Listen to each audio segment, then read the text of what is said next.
เราได้ทุกเพลงนะเพลงใหม่ผมก็ฟังแล้วสาลิกาลิ้นหัวไม่เขียวว่าลิ้นหัว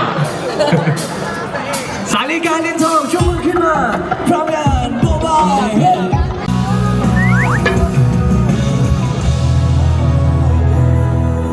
เธอก็พูดแบบนี้เป็นครั้งที่ร้อยแต่ว่าฉันก็เชื่อไปแล้วจะครบร้อยไม่ว่าพูดอะไรฉันก็เชื่อสักนิดถึงไม่ก็ตามเธอจะต้องไม่ผิดฉันไม่เห็นว่าเธอคงผิดเธอแค่นี้มันจะสั่งเท่าไร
ส่งยังแบดแซดยังบอยเธอไม่ยินกับผู้ชายแบดบอยส่งยังแบด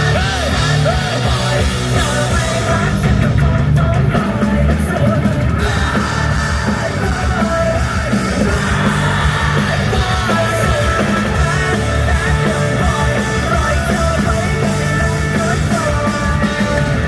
ระหว่างที่ผมร้องไปผมก็สังเกตได้ว่ามันเกิดเขาเรียกว่าอะไรตัวแปรบางอย่างครับผมไม่แน่ใจว่าทางวิทยาศาสตร์เรียกว่าอะไรแต่ว่าเดี๋ยวผมจะทำให้ทุกคนดูนะฮะ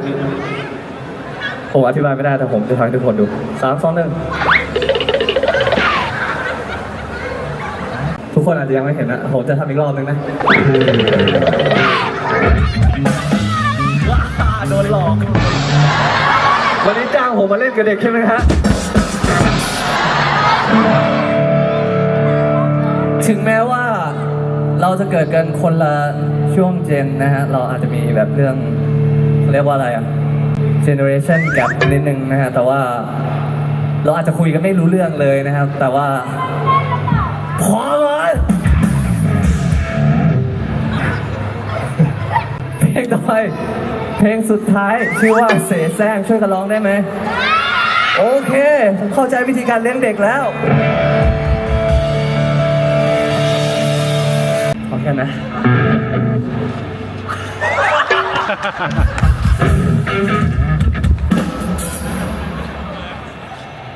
เมื่อคืนกินเหล้านะวันนี้กินนมนะตอนวันกินนมพร้อมกันที่ผ่านมาแค่โกหกอย่าสงสาร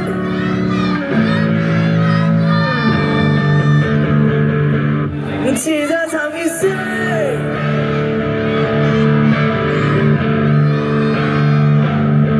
เธอก็รู้มันไม่ใช่การที่โดนเธอเสีย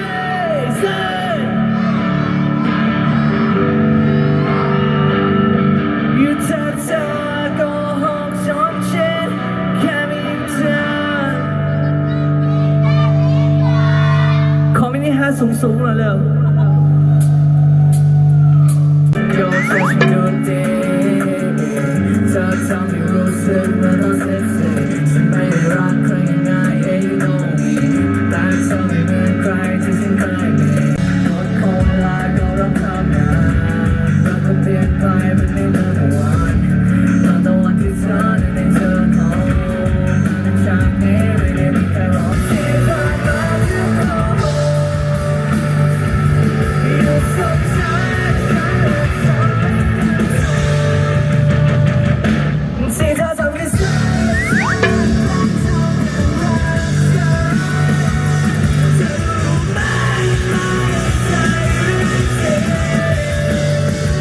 มีคนก็มีใจอยู่ตรงนี้ใครอยากให้ใครรู้มาไม่อยากจะทำให้คำว่ารักมันกลายเป็นคำว่าปีศาจที่เธอทำให้เสีย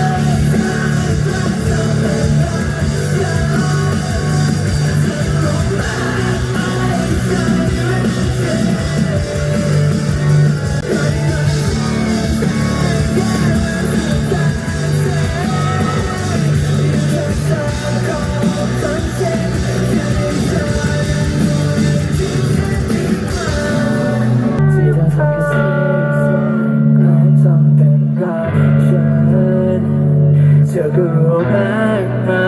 ใช่เรื่องจริงน้องๆสุดๆเธอต้องทำให้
พี่ไฮแล้ว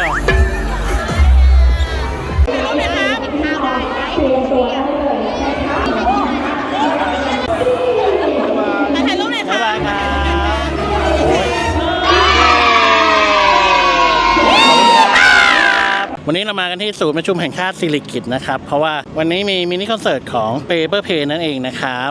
แต่ตอนนี้เรามาถ่ายกันตอนที่เราดูคอนเสิร์ตเสร็จแล้วเพราะว่าเรามาตอนที่เขาเล่นคอนเสิร์ตพอดีเนาะวันนี้ภาพความมันนะครับแล้วก็บรรยากาศเนาะก็มันสุดๆเลยน้องแมนยูวันนี้มันสุดขีดเลยใช่ไหมครับใช่ครับ ฮะ ใช่ครับ ใช่ครับ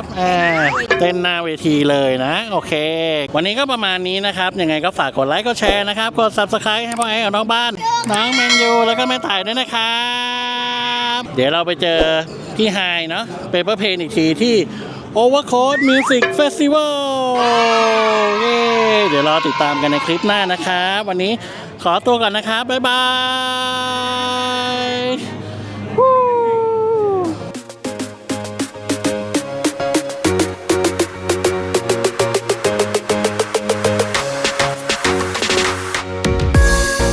นี่ก็เป็นส่วนหนึ่งของงาน One Stop Open House 2024 ของกระทรวงการอุดมศึกษาวิทยาศาสตร์วิจัยและนวัตกรรมหรือกระทรวงอวนั่นเองครับ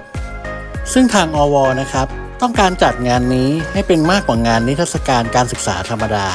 ซึ่งในแต่ละวันนะครับก็จะมีศิลปินชื่อดังมาให้ความบันเทิงกับน้องๆรวมถึงผู้ที่มาร่วมงานด้วยและในวันนี้นะครับก็มีวง Paper Plane นะครับมาให้ความมันกับวัยรุ่นฟันน้ำนมพ่อไอ้ก็เลยพาน้องแมนยูนะครับมาที่ศูนย์ประชุมแห่งชาติสิริกิติ์กันในวันนี้งานนี้นะครับมีถึงวันที่1 ธันวาคมนะครับหากใครไม่รู้จะไปเที่ยวไหนนะครับก็แวะมาเดินเล่นกิจกรรมในงานนี้ก็ได้นะครับและทั้งหมดก็ประมาณนี้ครับอย่าลืมกด Subscribe นะครับกดไลค์กดแชร์เป็นกำลังใจให้พวกเราด้วยนะครับส่วนคลิปต่อไปเราจะไปเที่ยวกันที่ไหนก็ติดตามกันเหมือนเดิมนะครับ